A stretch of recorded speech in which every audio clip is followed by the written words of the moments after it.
Bonjour à tous, j'espère que vous allez bien, ça fait super longtemps que j'ai pas filmé. En fait, j'avais commencé une vidéo il y a plus d'un mois maintenant et en cours de route, la vidéo ne me plaisait plus, le projet ne m'intéressait plus. Donc j'ai abandonné ce projet momentanément, mais je sens qu'il va être remis au calendrier grec encore une fois. Mais pour le moment, je n'y touche plus, je n'avais plus du tout envie et je préférais ne pas faire de vidéo du tout pendant un temps que me forcer à finir cette vidéo qui me plombait un peu, je vous le dis franchement. Elle sortira peut-être un jour, mais pas tout de suite parce que j'ai prévu bien mieux et bien plus motivant pour moi. Aucun suspense, vous l'aurez vu dans le titre, cette vidéo est une vidéo en duo avec la youtubeuse Marine W, qui est une copine à moi. On se parle tous les jours de couture, de plein de choses, etc. Je l'ai découverte par YouTube et j'ai vraiment eu un coup de cœur énorme pour cette personne, alors que bon, en couture, on n'est pas du tout sur le même créneau, elle et moi. Elle est très la Maison Victor, Fibre Mood, chose que moi je n'achète absolument pas, mais voilà, elle est très axée là-dedans. D'ailleurs, elle fait des revues tous les mois sur ses magazines. Donc si vous hésitiez à acheter ce type de magazine et que vous voulez avoir un avis honnête et tranché sur le magazine en question, je vous invite à aller voir sa chaîne. Mais même au-delà de ça, elle coud beaucoup de jolies choses que moi je ne coudrais pas forcément. Et c'est ça qui est super, c'est qu'on a deux univers qui sont, je pense, très différents et au niveau couture, et pour autant dans la vraie vie, non pas que YouTube soit la fausse vie, mais vous avez compris, dans la vraie vie, c'est une personne que je trouve extraordinaire. J'ai eu un vrai coup de cœur pour ce petit bout de femme et je suis très contente d'avoir une personne comme elle aujourd'hui dans ma vie. Donc Marine, si tu passes par là, plein de bisous. Plein de bisous. Je suis pas très douée pour faire des éloges de sentiments, etc. Voilà, le cœur y est et je suis ravie de faire cette vidéo en duo avec toi aujourd'hui. Je sais que tu verras cette vidéo, donc voilà. Là, en ce moment, on est bien d'accord, c'est la grosse tendance des coutures en duo. Tout le monde y va un peu de sa patte et en même temps c'est super parce que ça permet de confronter des univers qui sont radicalement différents et de montrer que pour un seul et même patron, on peut avoir des versions complètement différentes de styles finaux. On peut avoir quelque chose de très classique et quelque chose de complètement coloré d'un côté sur le même patron, c'est quand même plutôt sympa. Et avec Marine, on a pris le contre-pied de cette tendance, c'est-à-dire que nous, on s'est pas dit qu'on allait coudre un patron, on s'est dit qu'on allait coudre un tissu. Et Marine est une très grande fan de broderie anglaise. Moi, j'aime beaucoup ça aussi, mais je n'en ai jamais cousu de ma vie. Et il y a un début à tout. Donc, on s'est dit qu'on allait coudre toutes les deux de la broderie anglaise.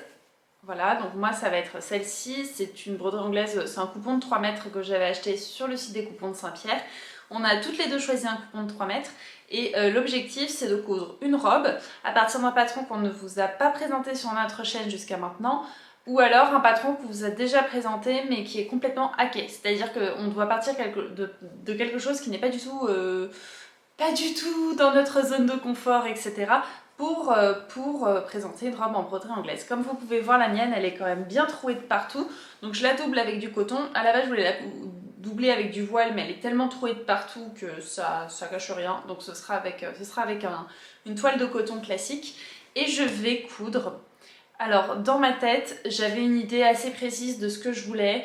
Je voudrais la robe, alors c'est pas Sierra, c'est la robe Sonia, voilà, parce que les deux ont quasiment le même prénom.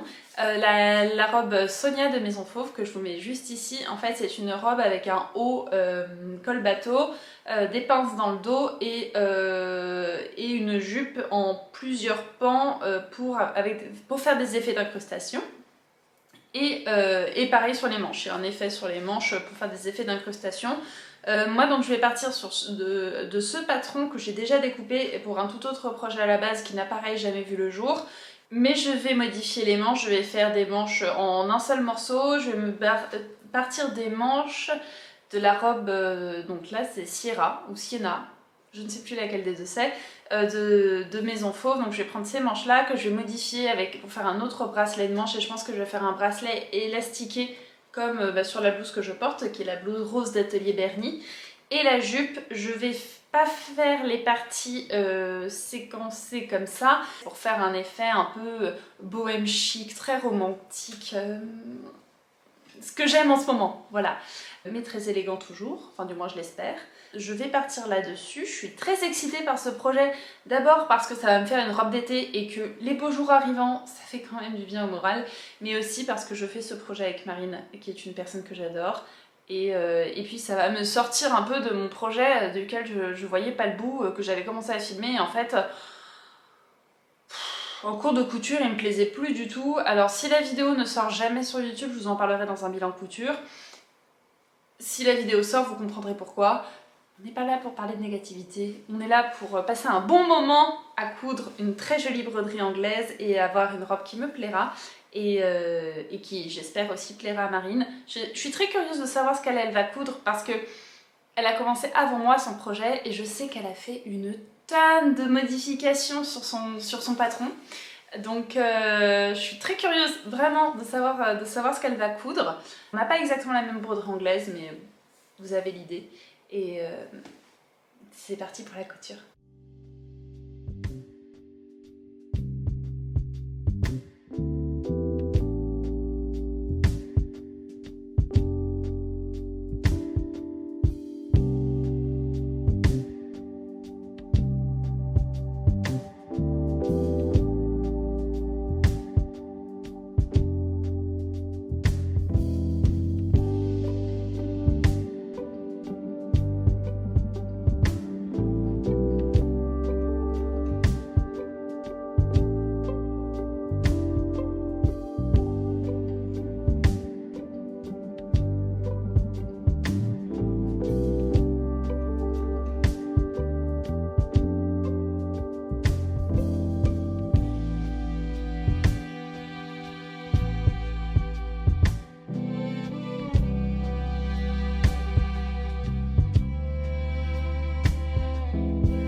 J'ai découpé tous les tissus et toutes les doublures. Donc on passe à la couture maintenant.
Donc j'ai fait mes deux petits vestons, celui en coton pour la doublure et celui en broderie anglaise. Donc vous avez les manches ici rattachées au corps. J'ai l'intention de doubler les manches pour ne pas avoir l'effet de transparence dans la broderie anglaise au niveau des manches. Voilà, c'est un petit choix personnel. Et alors, regardez, ça n'a rien à voir. Hier j'ai acheté des petits voiles au marché, elles sont tellement jolies. Il y a juste celle-ci qui fait encore ça timide. Mais elles sont bien ouvertes. Et alors voilà, moi j'ai fait un test pour la science au niveau de la manucure. Je ne trouve pas que ce soit très raffiné, mais ça a sorti au pied-voine et ça m'aide à apprécier mes ongles de cette couleur-là un petit peu plus. Trop joli. J'aime beaucoup, j'aime beaucoup. C'était mon aparté. Je vais assembler les deux petits vestons comme une veste classique, c'est-à-dire en épinglant endroit contre endroit les manches et en les retournant. en épinglant par l'encolure, en laissant juste 1 cm à ce niveau-là pour le zip invisible. Et puis on passera à l'assemblage de la jupe ensuite.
Hors caméra, j'ai fait les brides pour insérer l'élastique dans les manches. Et là, vous avez une partie jupe que je vais assembler. Le seul truc, c'est que sur le dos, en fait, sur la partie corps du dos, il y a une pince ici, à ce niveau-là. Et sur la jupe, j'ai rien pour faire un rappel de pince. Il n'y a pas de pince, il n'y a pas de couture. Et en fait, normalement, sur la jupe Sonia, vous voyez, j'ai assemblé les 2 pièces de patron. Je pense que la couture se fait au niveau de la pince du dos. Et donc, je sais pas. Je sais pas si je redécoupe juste la broderie anglaise en 2 parties pour coudre et pour que ça fasse plus joli dans le dos. Ou si je laisse comme ça et on se dit que c'est pas très grave. J'ai quasiment tout utilisé au niveau de la broderie anglaise, mais s'il me reste assez de broderie anglaise, je pense que je vais recouper la broderie anglaise pour pouvoir faire la couture dans le dos et que ça fasse une finition plus jolie avec un raccord plus fini. Je pense qu'on va me demander, mais je vais vous montrer comment j'ai fait pour doubler le vêtement. J'ai épinglé endroit contre endroit, je vous mettrai des inserts ici, pardon, la vidéo. Je vous mettrai des inserts à ce moment-là. J'ai épinglé endroit contre endroit les 2 manches. Alors, pour épingler, en fait, il faut retourner le tissu principal comme ceci. On enfourne le tissu principal dans la doublure et ça fait que vous pouvez épingler endroit contre endroit en respectant le raccord de couture ici et là. Donc vous épinglez endroit contre endroit, vous le faites sur les 2 manches et ensuite ça vous fait comme un tube. Je vous ai montré ça mais je vous le remets. Quand ce tube est fait, vous avez juste à plonger la main dans votre doublure, attraper le poignet et vous tirez et en fait ça vous forme la doublure des manches comme ceci. Et vous voyez, ça fait une finition hyper nette. Et puis pour doubler ici, ça je le précise parce qu'on me demande souvent comment je double mes vêtements. Pour doubler ici, je viens de me piquer avec une épingle. Je couds ma doublure endroit contre endroit avec mon tissu principal. Je retourne tout. Normalement, je crante, mais là, il n'y avait pas vraiment besoin de cranter puisque ce sont 2 tissus qui sont quand même assez fins. Et pour en faire encore mieux, je fais une sous-piqûre. Là, avec les manches, c'est un petit peu plus compliqué de la faire. Donc j'ai mis des épingles pour bien caser le temps qu'il me faudra. C'est généralement comme ça que je double le haut de mes vêtements. Le seul regret que j'ai actuellement, alors je vous ai montré que j'avais fait des brides pour faire l'intérieur des manches. Mais le seul regret que j'ai actuellement, c'est que mes manches sont un poil courtes, alors que je les ai allongées de 10 cm par rapport au patron de base qui prévoit des manches longues. Donc normalement ça aurait dû tomber bien et en fait elles sont encore un peu trop courtes, donc je pense que je vais mettre le lien juste ici, le lien pour mettre l'élastique à l'intérieur juste ici, vraiment quasiment à l'extrémité, pour faire juste le bas des manches froncées sans que ça empiète trop sur la longueur de la manche. On passe maintenant à la couture de la jupe.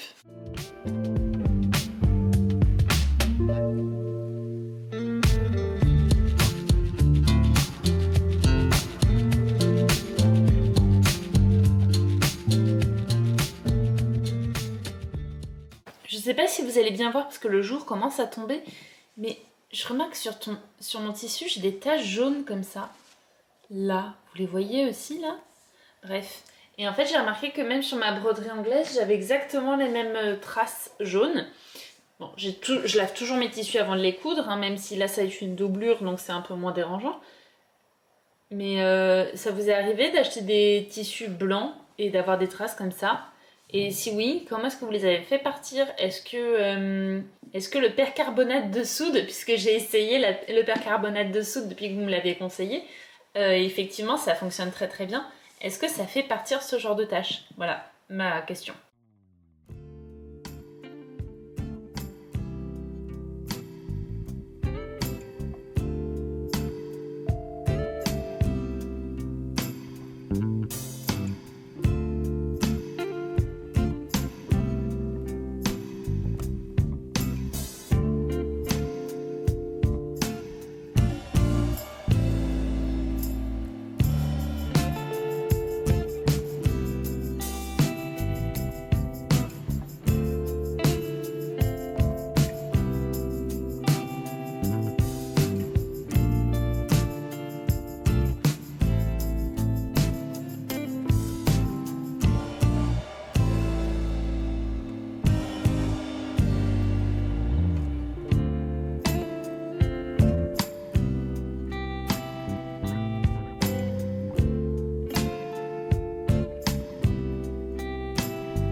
J'ai monté le zip invisible et j'ai monté la doublure à l'intérieur pour faire une jolie finition. Maintenant, ce que je vais faire, c'est que ici, je vais coudre la doublure tout le long de la couture entre le tissu principal du haut et la jupe, en faisant des points à la main pour que ça ne se voit pas sur l'endroit du vêtement. Donc en faisant comme ceci, des petits points à la main, tout là, tout autour finalement. Et ça raccordera ma doublure à mon tissu principal. J'ai essayé la robe une première fois et elle fait un petit peu robe de nuit à mon grand désespoir, donc je vais essayer d'arranger ça, ne serait-ce que en la raccourcissant, puisque là elle m'arrive mi-mollet. Je vais la raccourcir pour la faire arriver, je pense, juste en dessous du genou. Et je vais faire les manches froncées comme j'avais dit que je ferais. Je pense que ça cassera un peu l'effet robe de nuit. Elle n'est pas très ajustée à la taille, ce qui ne me dérange pas plus que ça en réalité. C'est vrai que si elle avait été plus ajustée à la taille, ça aurait fait quelque chose de plus saillant peut-être. Mais bon, tant pis, elle ne sera pas très ajustée, ce n'est pas grave. Ça me permettra de manger beaucoup plus de raclette et de tartiflette, même si les beaux jours arrivent. Beaucoup plus de barbecue. On va partir de ce constat-là. Donc là, c'est parti pour une grande session de poing à la main. Tout ce que j'aime.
J'espère que cette vidéo vous a plu. Je suis désolée pour la voix que vous allez entendre et ce visage un peu bouffi. J'ai été malade ces derniers jours, ce qui explique l'état général de ce que vous voyez en vidéo, mais aussi le fait que cette vidéo soit sortie plus tard que la vidéo de Marine.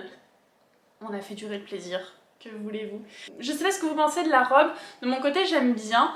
Je regrette juste qu'elle ne soit pas un poil plus cintrée à la taille. En réalité, à la base, c'est un patron qu'on m'avait offert et j'avais acheté des tissus pour en faire complètement autre chose. Et j'ai jamais sauté le pas de me lancer dans cet autre projet. Et je prends note maintenant que c'est un patron qui n'est pas si cintré que ça à la taille. Donc il va falloir que j'améliore ça, que je modifie ça pour le projet que j'ai en tête, pour qu'il colle à ce que j'ai en tête. Ce qui va rendre quelque chose de plus trop sympa, mais que vous verrez je pense plutôt à l'automne. Mais pour cette robe, ça ne me dérange absolument pas que ce soit pas cintré, au contraire je trouve que ça lui apporte quelque chose de moins attendu peut-être. Le fait qu'elle soit droite, ça lui apporte peut-être quelque chose de plus rétro, d'un peu original finalement, et c'est ce que j'aime bien aussi, porter comme vêtement. Je remercie Marine de m'avoir lancé ce challenge, j'ai adoré coudre ce projet, même si j'ai un tout petit regret, c'est que d'habitude avec Marine on s'envoie des vocaux pendant qu'on est en train de coudre en disant alors là tu vois je suis en train de faire ça mais j'y arrive pas, j'ai une galère ou je viens de casser mon aiguille, c'est jamais arrivé mais je pose ça là.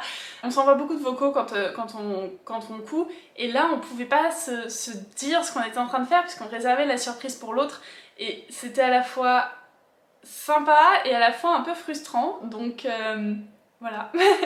Mais moi j'ai beaucoup aimé coudre ce projet avec elle, surtout qu'elle a fait quelque chose de complètement différent. Et si vous ne l'avez pas encore vu, je vous invite vivement à aller découvrir sa vidéo et même sa chaîne en général si vous ne la connaissez pas. Si j'apprécie cette personne, ce n'est vraiment pas pour rien. Donc voilà, je vous invite à découvrir qui elle est. Je vous dis à bientôt, je ne sais pas quand puisque visiblement quand je m'impose un planning je tombe sur un projet laborieux, sur un problème de manque de temps ou sur une angine bactérienne, donc j'ai décidé d'arrêter de m'imposer des plannings et puis je vous dis donc quand même à très bientôt sur YouTube et encore plus vite sur Instagram et d'ici là prenez grand soin de vous, bye bye.